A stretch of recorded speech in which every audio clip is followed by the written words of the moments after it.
Hello everyone and welcome to Day Trader S&P 500. This is Dale Woodson, editor of Woodson Wave Report, one of Timer Digest's top ranked stock market timers. And while I've been trading for over 30 years, and we've had our service for over 20 years since the 90s, we started our recent day trading account, our short-term report if you will. You can see that we're in our third year. First year we had a great year.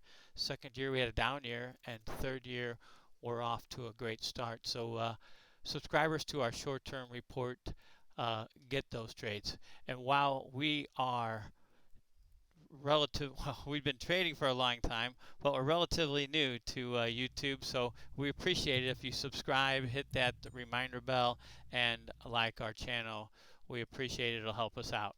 What we're going to look at today, a lot of things. We're going to look at the S&P. We're going to look at, we're going to visit Tesla again.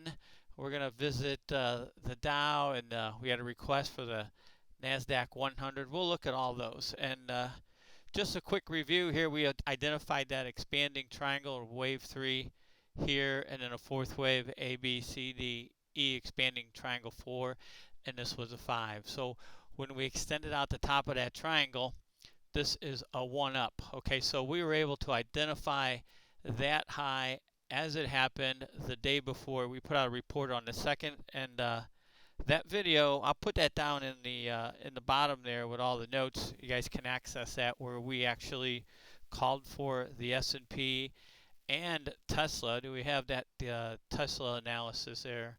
Yeah, from the March lows, we counted 5 waves up in Tesla. So the day before it went down on the 2nd, we had our targets, and then on the 3rd it started down. All the other people on YouTube were surprised, making excuses or reasons and saying don't go picking the top when it's going up. But the beauty of Elliott Wave and Fibonacci is when we combine them, we can see these turns as they happen or in advance. Not every time. We're not always going to be right. Of course we're going to be wrong. I've been wrong before. I'll be wrong again. But this time it looks like we nailed it. So we want to go back and look at all these things. And like I was saying, this was a 3 back in January. And that high was a perfect 5 waves up from the 2009 low, the year 2000. Okay, so if that's 3 and that's 4, then this was 1. But we're going to back up a little bit and bear with me while I get this to go all the way back. We'll scrunch this down, give you guys a look at the bigger picture here with me. And let's do, whoa, went the wrong way on that for sure. I want to look at the big picture here going back. There we go. That's pretty good. Okay, so if that is 3 and that is 4, and this is relatively new for me. I've been analyzing the long term for over 20 years, but that's the 1987 crash, okay? So if we get, let's do the wave count here on a bigger scale. Let's get an extension. So if we had 1 up, believe it or not, from 1987 to the 2000 low, this is an A, B, C flat wave 2. And you can see if we connect the 2009 low there, we get an extension that hits right on that January 2018 high. Okay, so we can label this as a 5 wave pattern. Here's the beginning from the 87 low, and that is 1. That's an A, B, C flat 2. That makes 3 at the January 2018 high, and there's the expanding triangle wave 4, and that puts 5. We'll calculate that later. We're only interested in that move up, okay? And that's probably a bigger degree than that, at least. Let's see here. Where's our degree?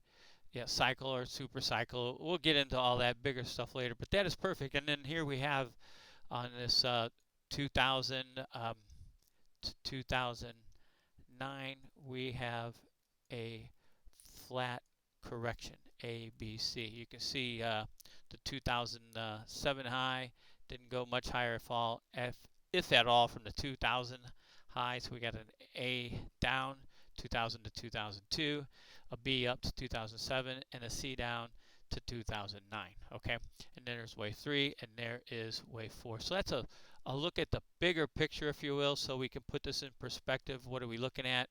We're looking at, from that expanding triangle, the completion of wave 1 up, and then we had the targets. I think I still have them here in the S&P. If not, they haven't changed. That is tracing out. I believe it's here. Here we go. Here is those March lows, and this is 1 up. We have a 1, 2, 3, 4, 5. We spelled that out before, where 3 was that island reversal in June. There was a flat 4, and then this is 5 waves up, a completed pattern. There's our targets. We think it'll go at least to the 382 of 3,054.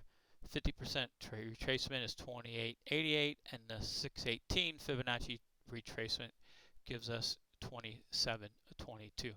So this is 1, and we just began 2. And we can look at that Tesla. Oh yeah, that's what we wanted to look at. We're talking about the 5 waves up from the March low in Tesla. And here we have them, 1, 2, 3, 4, 5, with our retracement levels. As you can see, 382 gives us 338, 50%, 286, and the 618 Fibonacci gives us 235. This is a completed 5-wave pattern. But if we back out even further, and I just discovered this over this holiday weekend, happy Labor Day to everyone celebrating in the United States like me, you can see this is 5 waves up here, plain, real plain, obvious 5 waves up, which we just showed you. But if you go further back, this looks like a 1, okay? So I'll show you guys what we're looking at here, because this has implications for the larger trend. If we can get a 5-wave pattern here. Okay, so this would be 1, and this would be 2, and all this would be 3. 1, 2, 3, 4, 5.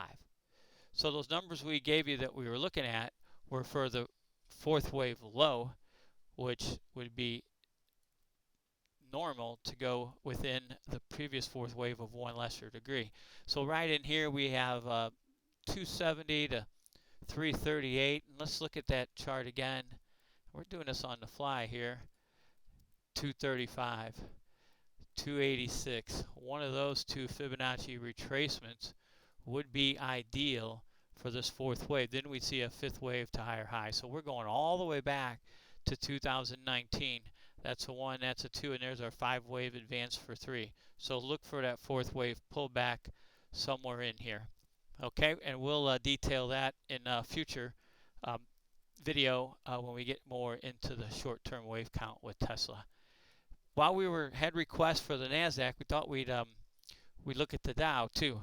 And the Dow, as you can see, is lagging the other indexes. Lagging, well, Nasdaq's leading, then the S&P, then the Dow, and we'll get into the Russell.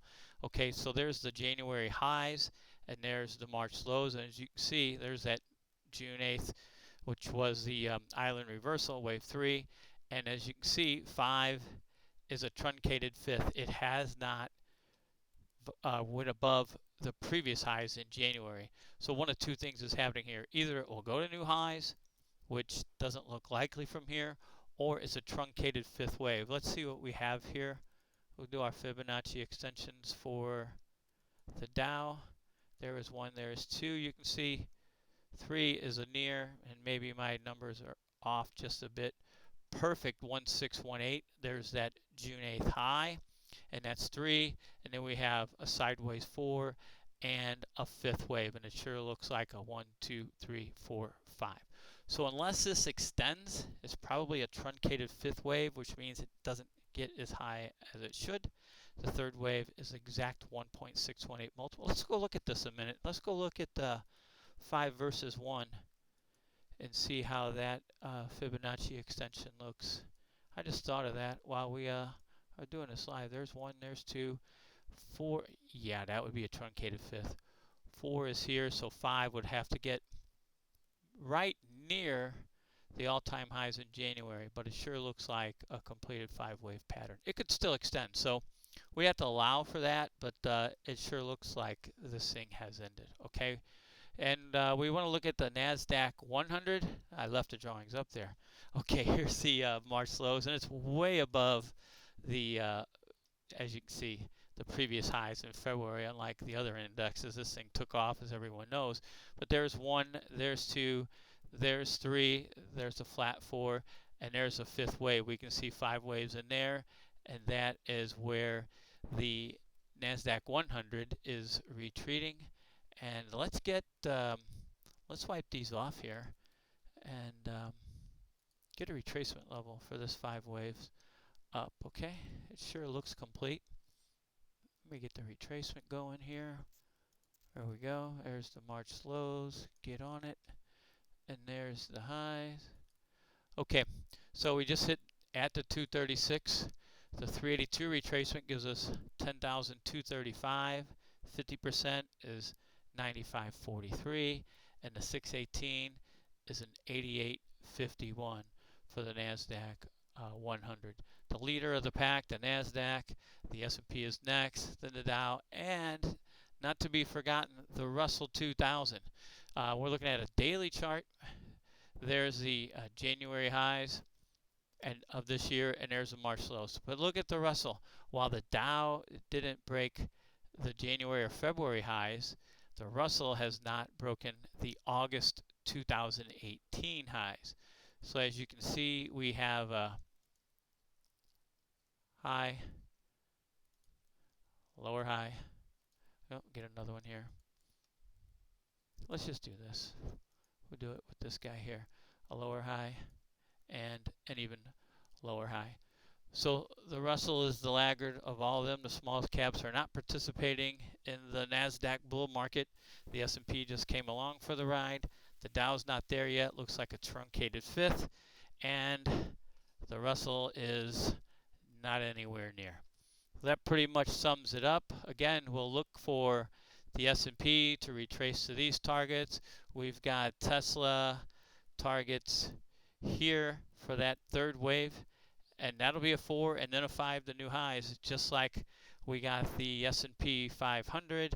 Let me get back into that. Going in a 2nd wave from that high. We have it here somewhere. There we go. From the March lows to the most recent highs in September, the beginning of the month, then we'll have a 2. Should go to the 618, I would think, but we'll let it play out. We'll analyze that as it happens. We'll update Tesla on a short term very soon because the 1st and 2nd waves seem to be playing out from the all-time highs. And until next time, take care, everyone, and thank you for watching our channel.